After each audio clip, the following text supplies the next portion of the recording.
remember from Importance of Being Earnest, play from a couple years ago that you read, observes disobedience in the eyes of anyone who's read history is man's original virtue. It's through disobedience that progress has been made, through disobedience and through rebellion. So Wilde claims that disobedience is a valuable human trait and it promotes social progress. It's not telling you to do anything, it's just giving you information at this point. The middle part this year is the actual assignment, so this is the one that you really focus on the most. In an essay that synthesizes and uses for support at least two expository chapters from the Grapes of Wrath, as well as three other selections from this unit, write an essay that argues your position on the extent to which Wilde's claims have been valid throughout the history of the United States of America. So you're going to argue about his point as to how has it applied to our country's history. Bottom part, this is always standard stuff that's going to show up in any kind of synthesis, moreover the rules than anything else that are always going to apply. Make sure your argument is central, use the sources to illustrate, support your reasoning, avoid merely summarizing the sources, indicate clearly which sources you're drawing from, whether that be direct quotation, paraphrase, summary. You can cite the sources as source A, source B, or you can cite using the information that is provided in the parentheses. So if you were going with Thoreau, King, you would also then just go photo, cartoon, if you were using the two visual sources that we took a look at yesterday. Don't worry about any of the stuff that's underneath the line down below where it goes into notes, but just looking at the prompt itself, any issues, concerns, things that you think are kind of vague, ambiguous, not sure where to go with it, any of those things coming up for anyone?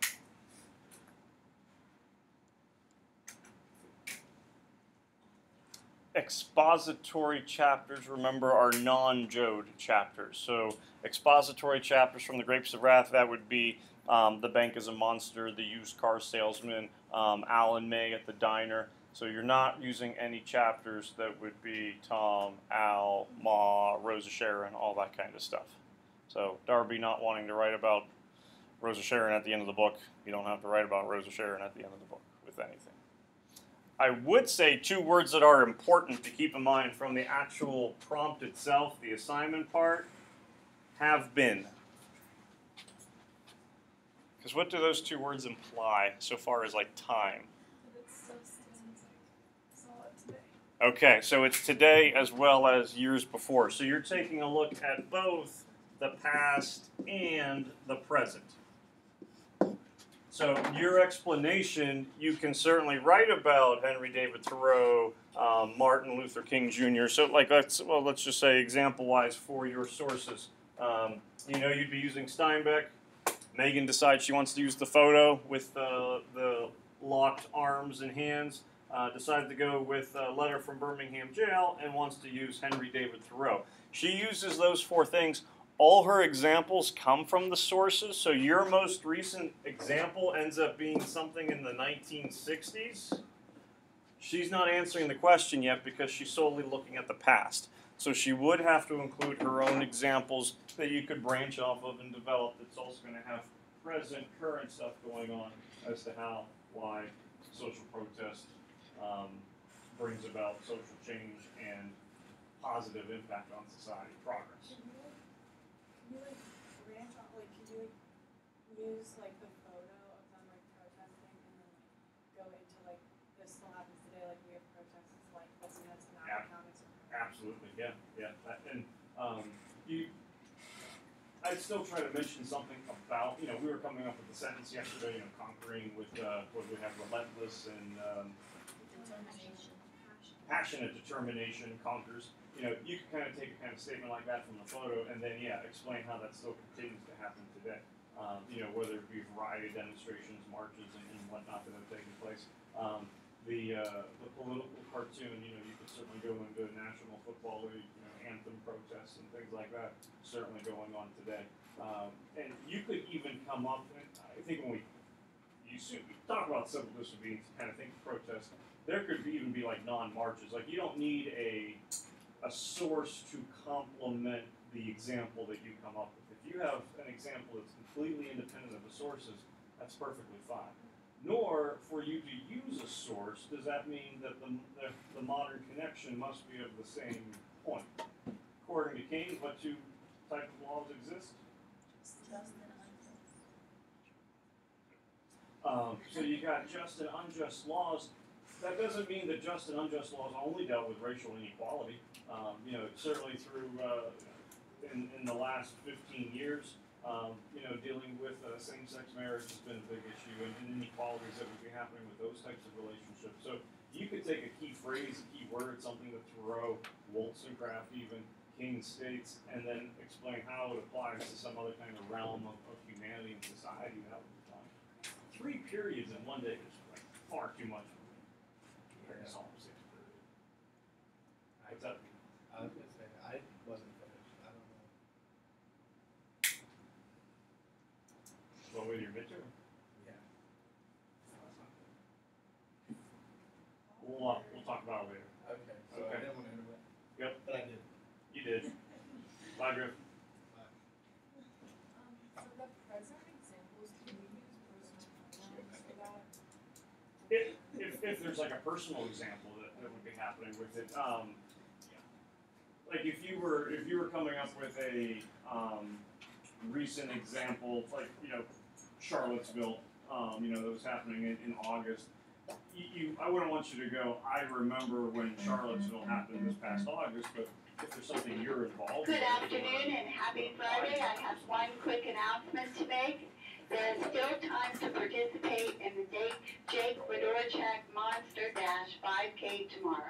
The race check-in begins at 8:30 and the race starts at 10 a.m. at North Park Boathouse. You can register online or at the race tomorrow morning. Come support Make-A-Wish and Children's Hospital. Thank you. Marina and then Megan. So if you're using like the NFL protests as like your recent your the present example, Mhm. you don't need another outside source, right? That's enough. It would depend how far I guess you end up going with it. I would consider it's coming from, it gets mentioned in source E, and I'd say there's a fair amount of common knowledge behind it. If a person were to go, in the 2016 preseason, Colin Kaepernick did not stand for the national anthem. I'd say that's kind of common knowledge.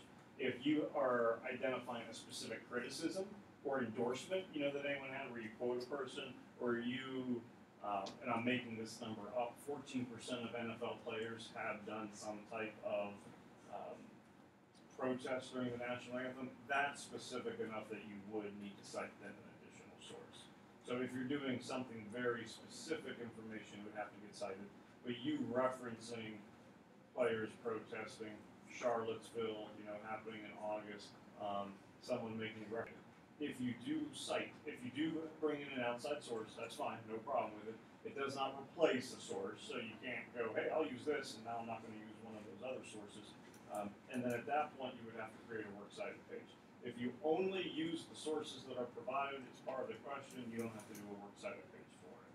Per the requirements of the synthesis essay, you still have to cite it as source A or as Thoreau, but I don't need a works cited page that has civil disobedience, letter from Birmingham jail, vindication of the rights of women, all that stuff on it. It says that you should avoid summarizing, and then it says like at the bottom that you should like indicate the sources you use through a summary. So like you can summarize it, you just have to explain. That is College Board AP exam wording. Under no circumstances would I summarize, but the only reason it's on there is because that's the wording that they put. I would say, and the difference kind of between like a paraphrase or a summary, there's no reason for you to go, Martin Luther King Jr. spent a week in jail after the Birmingham campaign, arrest took place on April the 13th, 1963. While in jail, he wrote a letter on newspaper scraps, like you're kind of summarizing what was happening. If you were to take something that he mentions from it and paraphrase it in your own words, he mentions there's 2 types of laws, just and unjust, therefore, that's a paraphrase where you would be okay. Where folks get into trouble with any kind of synthesis essay is when they do start to fall into that summary trap, because at that point, you're not creating an argument anymore, you're just regurgitating what the sources say. So if you were to use the Trump political cartoon, there'd be no need to set the stage, so to speak, a long tie and little Puerto Rico is down at the bottom trying to crawl in. I think Addie was talking yesterday about like Puerto Rico was kind of like in the dark, in the shadows. You know, there you might give a little description of why you're mentioning it because you're tying back into the picture itself, but you don't have to summarize what you're looking at or what you've read because that's part of the prompt and people understand it. Do we have to use something like national scale, or can we use something like, I don't actually know anything about like this, but how there was like the protests at Shaler with teachers a few years ago? No, it doesn't have to be national. So it could absolutely be local.